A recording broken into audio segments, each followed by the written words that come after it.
बच्चों, आज हम वस्तुनिष्ठ प्रश्नों का अभ्यास करेंगे। पहला प्रश्न है 5005 को अभाज्य गुणनखंडों के रूप में व्यक्त कीजिए। मतलब इसके छोटे छोटे टुकड़े करने हैं।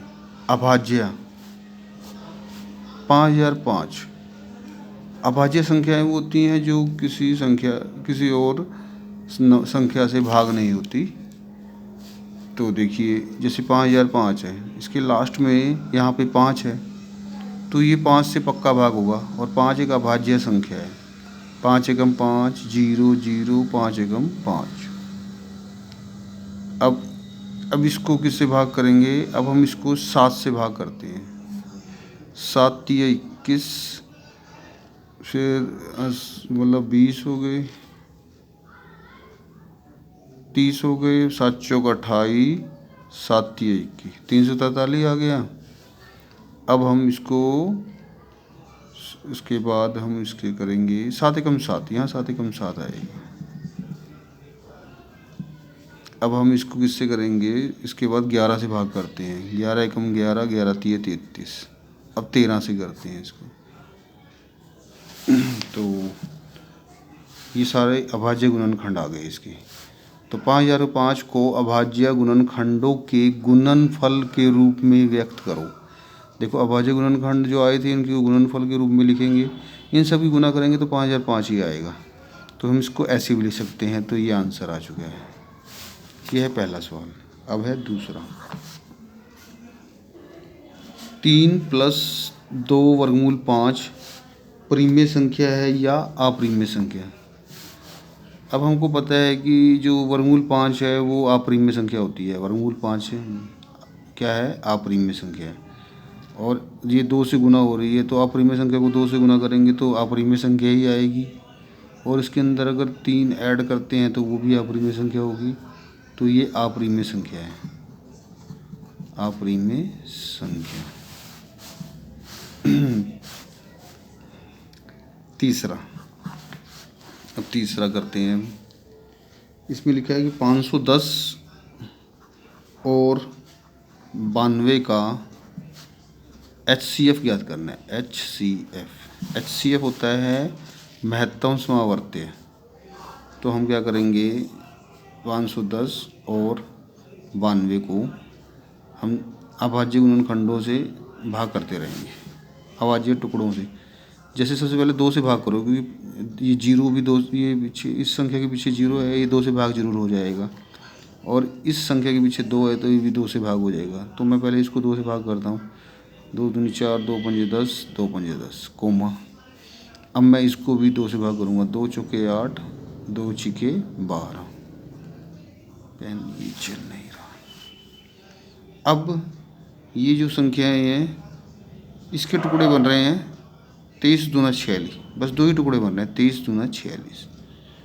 तो जो ये संख्या है, एक तो इसमें 23 है और एक है 2। तो ये संख्या 2 से भाग नहीं हो रही। तो मतलब दोनों एक ही संख्या से भाग होनी चाहिए। तो ये 2 से नहीं हो रहा, ये हो रहा है, तो कोई फ़ायदा नहीं है। मतलब अभी इसके टुकड़ा दूसरा 23 है, तो ये संख्या 23 से नहीं भाग हो रही, ये हो रही है। तो इसका मतलब अब ये दोनों किसी पहाड़े से भाग नहीं होंगे, क्योंकि ये 2 पे भी नहीं भाग हो पाए, ना 23 पे, क्योंकि इसके 2 टुकड़े बन रहे थे। ये संख्या 2 और 23 से भाग होगी। तो ये संख्या 2 और 23 में से किसी से भाग नहीं हो रही। तो इसका मतलब ये दोनों भी किसी पहाड़े से भाग नहीं होंगे। मतलब कि दोनों एक साथ ही एक ही पहाड़े पे भाग होने चाहिए, जैसे ये 2 पे दोनों भाग हुए थे। तो इसका मतलब HCF क्या होता है? HCF होता है, ये 2 संख्याएं हैं ना, अगर ये दोनों जिस पहाड़े से भाग हो रही हैं वो HCF होता है। तो ये 2 से भाग हो रही हैं, तो 2 HCF है इसका। अगर ये दोनों संख्याएं भी अगर भाग हो रही होती, जैसे ये 3 से होती, तो हम 2 तिया 6 कर देते, इनकी गुना करके HCF निकाल देते। अब चौथा सवाल है। परिमेय संख्या 17/8 को पूछा है, शांत है कि अशांत है? एक तो तरीका है इसके शांत अशांत पता करने का, इसको भाग कर लो। 17/8 है ना, 17 को रखो बीच में, ऊपर वाले को, और 8 से भाग करेंगे। 8 दूनी 16, 1 बच गया।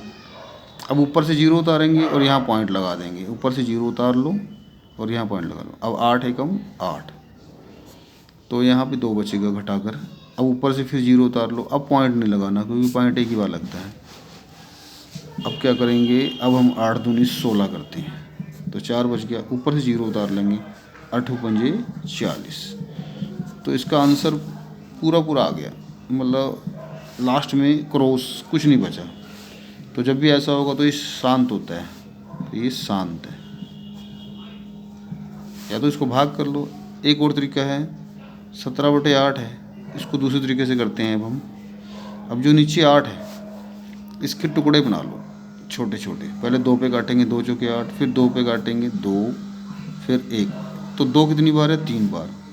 तो 17/2 की 3 लिख सकते हैं इसको, क्योंकि इसका मतलब 2 की 3 होता है। अगर ये ऊपर वाला अंश है, नीचे हर, अगर नीचे 2 की पावर में आए और कुछ ना आए, और कुछ नहीं है, देखो खाली 2 की पावर में, तो ये शांत होता है। अगर 5 की पावर में आए नीचे और कुछ ना हो तो वो भी शांत है। अगर 2 और 5 आ जाएं, दोनों की कुछ कुछ पावर हो, तो तब भी शांत होता है। 2 और 5 होने चाहिए। अगर इसको छोड़ के 3 हुआ, 7 हुआ, 9 हुआ, 11, 13 कुछ भी हुआ ना, तो ये शांत नहीं होता। लेकिन इसके टुकड़े सिर्फ 2 की पावर में आ रहे हैं तो ये शांत है। तो यहीं से पता लग जाता है, इसको भाग करने की जरूरत नहीं पड़ेगी। तो ये चौथा सवाल हो गया। अब हम 5वां करते हैं। 5वें में लिखा है द्विघात बहुपद 6x2 - 7x - 3 के ना शून्यकों का गुणनफल ज्ञात करो। भी इसके जो शून्यकों का गुणनफल, तो इसके जो शून्यकों का गुणनफल के फॉर्मूले होते हैं। तो सबसे पहले यहाँ पे हम इसको ABC निकालेंगे। इसमें A क्या है, x के 2 के आगे जो होता है वो A होता है। A यहाँ 6 है, x के 2 के आगे जो है वो A है, और x के आगे जो होता है वो B है। अब B का मान 7 आ गया। लेकिन इसमें ना साइन का जरूर ध्यान रखना, अगर माइनस का हो ना तो माइनस जरूर लिखना है।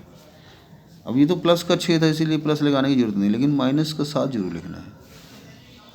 और जो C है वो भी देखो माइनस में है, क्योंकि यहाँ पे प्लस होता है, लेकिन यहाँ तो -3 दिख रहा है, इसीलिए C भी माइनस का है। ये ABC के मान निकालना बहुत ज़रूरी है पहले। अब इसमें हमने मूलों का शून्यकों का गुणनफल निकालना है, क्योंकि बहुपद में जो x के मान है उसको शून्यक बोला जाता है, और जो समीकरण में x के मान को मूल बोला जाता है।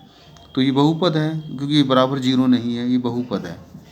तो बहुपद में शून्यक बोला जाता है। तो शून्यकों का हमने गुणनफल ज्ञात करना है। उसका फार्मूला होता है C/A, मतलब C का जो मान है वो ऊपर आएगा। C का मान है -3 और A का मान है 6 नीचे आएगा।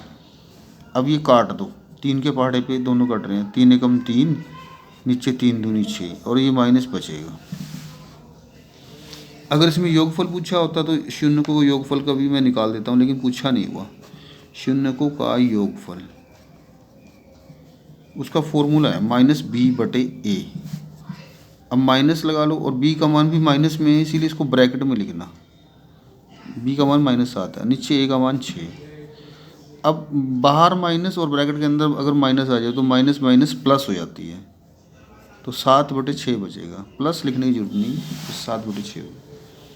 तो अगर इसमें खाली योगफल पूछा है पहला वाला, अगर गुणनफल पूछा है, अगर योगफल पूछा होता तो ऐसे करते, लेकिन ये अभी वैसे ही कर दिया मैंने, ताकि आपको दोनों बातें पता लग जाए।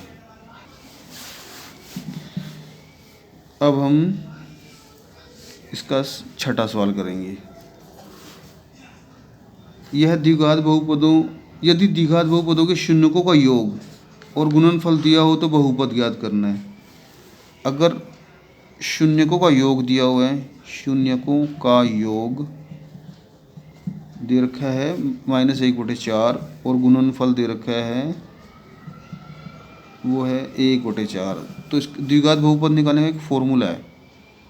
द्विघात बहुपद ज्ञात करने का फॉर्मूला है, वो क्या है, x2 माइनस शून्यकों का योगफल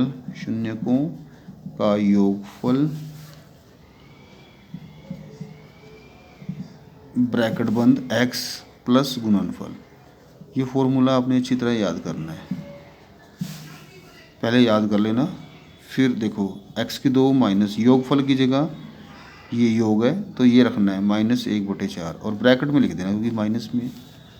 और यहाँ पे x लिखना है और प्लस गुणनफल की जगह 1/4 है तो ये तो प्लस का है इसलिए ब्रैकेट में ना लिखना। ब्रैकेट में लिखने का ये फ़ायदा है कि देखो माइनस ब्रैकेट के बाहर माइनस है और अंदर प्लस माइनस है तो माइनस माइनस प्लस हो जाता है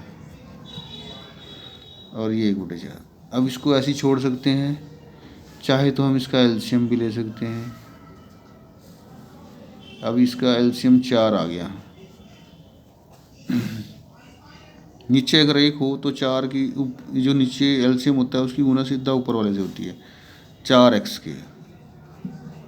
अगर ये नीचे 4 आ जाए सेम आ जाए तो ये आपस में कट जाते हैं तो ऊपर क्या बचेगा 1। ऊपर जो है वही लिखा जाएगा x, एक x मतलब x और यहाँ पे 1 आ जाएगा, ये भी सेम है, कट जाएंगे 1 हो जाएगा। तो ये सवाल हो गया। अब हम 7वां भाग करेंगे। 7वां सवाल, बताइए कि नीचे दी गई रैखिक समीकरण युग्म संगत है या असंगत।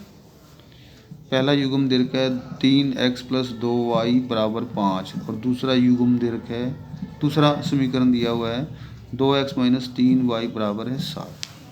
ये पहला समीकरण है, ये दूसरा समीकरण।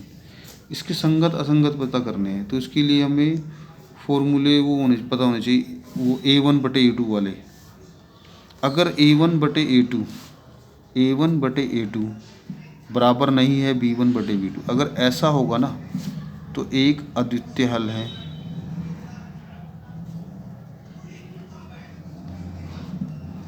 इसको संगत भी बोला जाता है, ये संगत है। और अगर a1/a2 बराबर b1/b2 आ जाए और बराबर नहीं c1/c2 आ जाए तो ये कोई हल नहीं, कोई हल नहीं। इसको असंगत बोला जाता है, असंगत।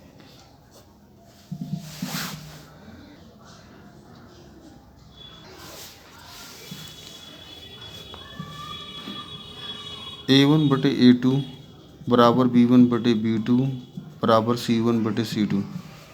अगर तीनों बराबर हो जाएं तो अनंत अनेक हल होता है, अनंत अनेक हल होते हैं। तो ये है। तो अब हम देखते हैं, अब हम a1/a2 निकालते हैं। पहले देखो x के आगे जो पहली समीकरण है इसमें ये a1 है, ये b1 है, ये c1 है और जो दूसरी समीकरण में ये a2 है, ये b2 है, ये c2 है। अब और अगर माइनस होगा कोई तो माइनस जरूर लिखना है। अब a1/a2 है, a1 तो 3 है और a2 क्या है 2। ये x के साथ जो होते हैं ना वो a1 और a2 होते हैं। तो ऊपर वाला तो a1 है बटे में नीचे वाला 2a2 है। अब ये 3/2 ये कट नहीं रहे तो छोड़ दो। अब कोमा, अब b1/b2 निकाल रहे हैं। y के साथ यहाँ 2 है जमा का तो 2 लिखेंगे और नीचे 3 है लेकिन माइनस का तो -3 लिखेंगे। अब ये देखो ये दोनों के आंसर सेम आ रहे हैं, ये आंसर ये अलग अलग है, ये 3/2 है, ये 2/3 है, ये सेम नहीं है। तो अब ये अगर ये दो पहले ना मिल रहे हों तो ये फर्स्ट कंडीशन हो जाएगी, हमें c1/c2 निकालने की ज़रूरत ही नहीं है। अब हम इन दोनों को देख रहे हैं कि ये दोनों बराबर नहीं है तो इसका मतलब होता है a1/a2 बराबर नहीं है b1/b2। ये बराबर नहीं का साइन है, बराबर नहीं। तो ये क्या आंसर है, संगत होता है ये, क्योंकि संगत असंगत पूछा है तो संगत है। तो आपको समझ आ गया। अब हम 8वां सवाल करेंगे।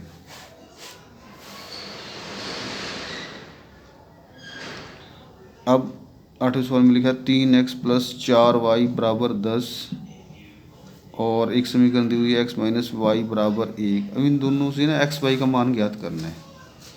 अब इसमें 4 ऑप्शन भी दी हुई है, या तो हम इसको सॉल्व कर लेंगे, लेकिन 4 अगर ऑप्शन दी हो तो बड़ा आसान होता है।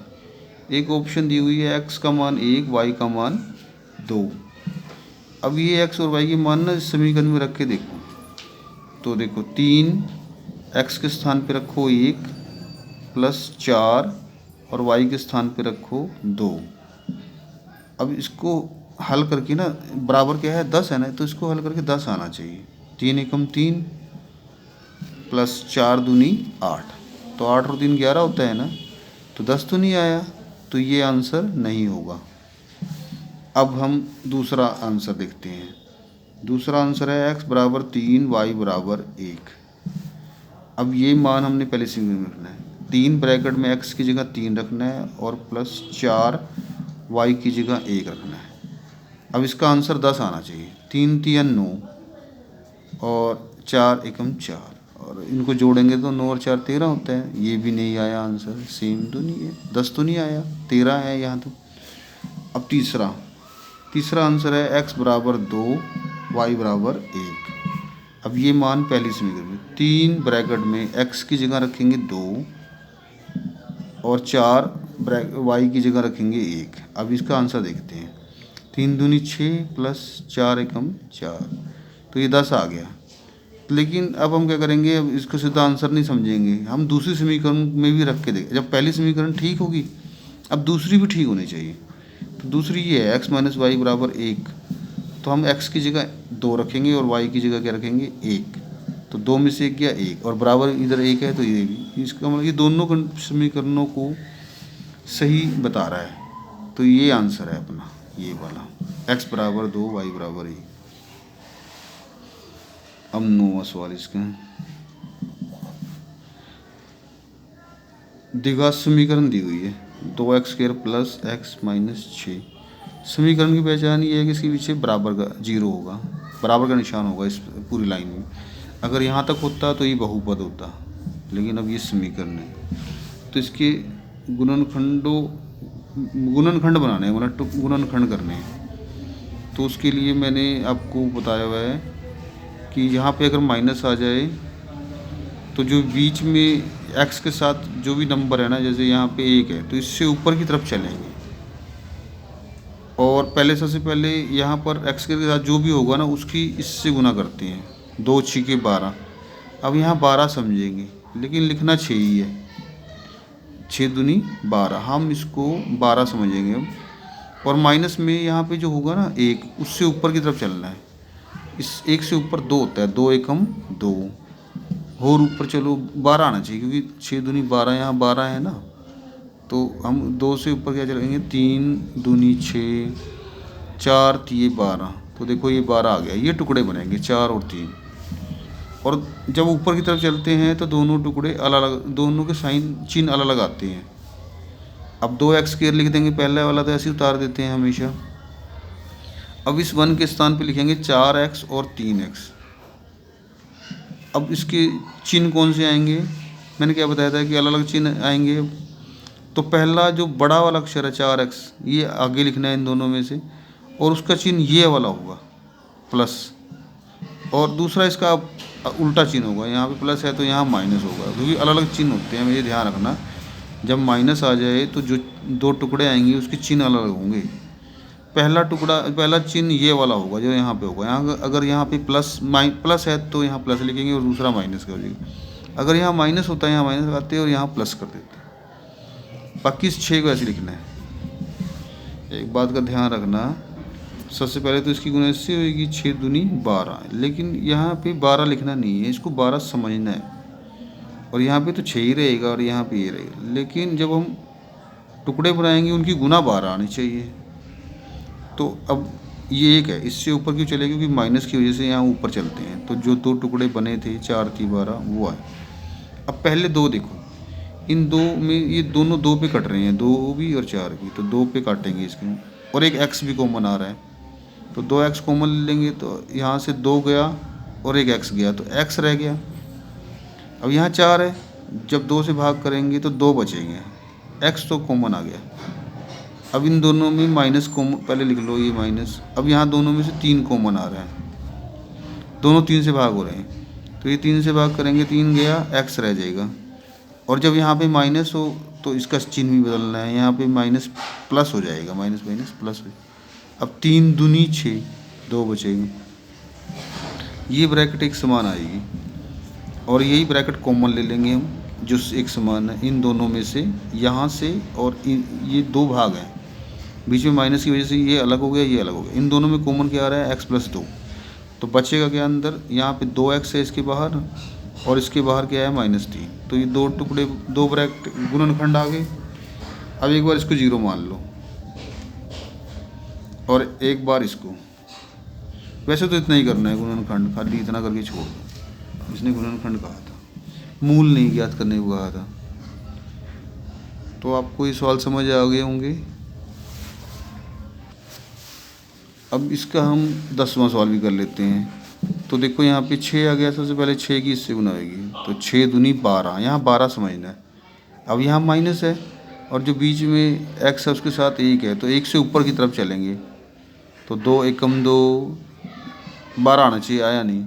फिर और ऊपर चलो, 3 दूनी 6, ये भी नहीं आया, 12 आना चाहिए, 6 आया।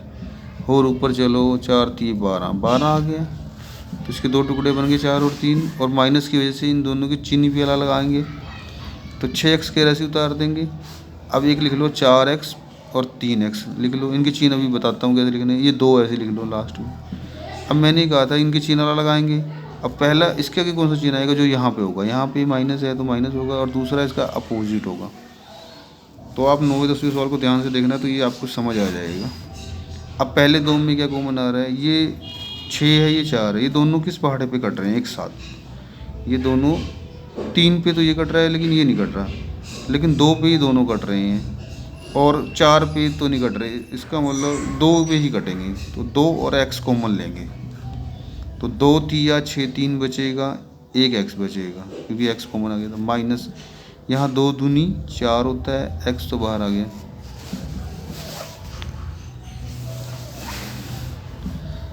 अब अगले दो साइन देखो, यहाँ पे प्लस है और इसमें से कुछ कॉमन नहीं आ रहा है, एक लिख लेंगे। और जब यहाँ प्लस हो तो अंदर का चिन्ह नहीं बदलना। अब ये ऐसे, और एक जब कॉमन लेते हैं तो ये ऐसे का ऐसे ही आ जाता है।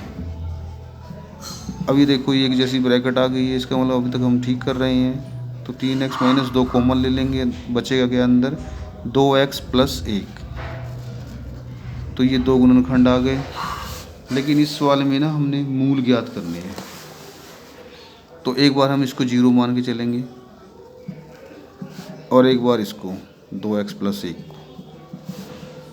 तो यहाँ पे क्या आएगा, 2 उधर चला जाएगा, बराबर से उधर जाके प्लस का हो जाएगा। तो 0 + 2 2 होता है, और जो ये 3 है इसके 2 के बटे में आ जाएगा। तो पहला मूल आ गया 2/3। और यहाँ क्या होगा, 1 उधर जाएगा, माइनस का हो जाएगा, और 2 बटे में आ जाएगा। तो ये दो मूल आ गए इसके। अब एक सवाल और कर लेते हैं, फिर हम वीडियो, क्योंकि वीडियो बड़ी हो जाएगी। अब 11वां सवाल। अब लिखा है, यदि द्विघात समीकरण, एक समीकरण दी हुई है 2x² + kx, ये k है, और +2 बराबर 0 के मूल समान हो। इसके मूल समान है, तो हमने k का मान ज्ञात करना है। तो इसके लिए मैंने अभी 4.3 करवाई थी आपको। तो उसमें क्या था कि अगर d का मान 0 आ जाए, d का मान 0 आ जाए तो मूल बराबर होते हैं। तो इस सवाल इसमें लिखा है कि अगर मूल समान है, इसका मतलब d 0 है, तो k का मान ज्ञात करो। तो d निकालने के लिए पहले a b c पता होना चाहिए। a क्या है, ये x के 2 के आगे जो होता है वो a होता है, x के 2 के आगे 2 है तो a हो गया। और b क्या है, जो इस x के आगे है, इसके आगे तो k है, k b हो गया। और c क्या है, जो ये कांस्टेंट है, तो ये 2 है। अब d बराबर 0 है, क्योंकि मूल समान है। मूल समान जब होते हैं तो d 0 होता है। अब d का फार्मूला होता है b² - 4ac बराबर 0 हो गया। अब b की जगह क्या रखेंगे, k का स्क्वायर, 4a की जगह रखेंगे 2, और c की जगह रखेंगे 2। तो k² माइनस ये 4 दूनी 8 दूनी 16। अब 16 को उधर लेके जाएंगे, k² बराबर है 16, और k बराबर क्या आएगा, ये जो स्क्वायर है इधर आके वर्गमूल बन जाएगा। और वर्गमूल में क्या होता है कि अगर जोड़े बन जाए ना, तो 4 चौके 16 ले सकते हैं, 16 को ना 4 × 4 ले सकते हैं। और ये जोड़ा बन गया तो ये बाहर आके 1 4 बन जाएगा, और आंसर आएगा ± में, क्योंकि √ से बाहर आ गया आंसर ± में। तो ये आंसर आ गया k का मान ±4। तो आपको अगर सवाल समझ आ गए हैं तो उसको आप अच्छी तरह से तैयारी कर लेना ताकि आपको पेपर में फ़ायदा हो। Thank you so much.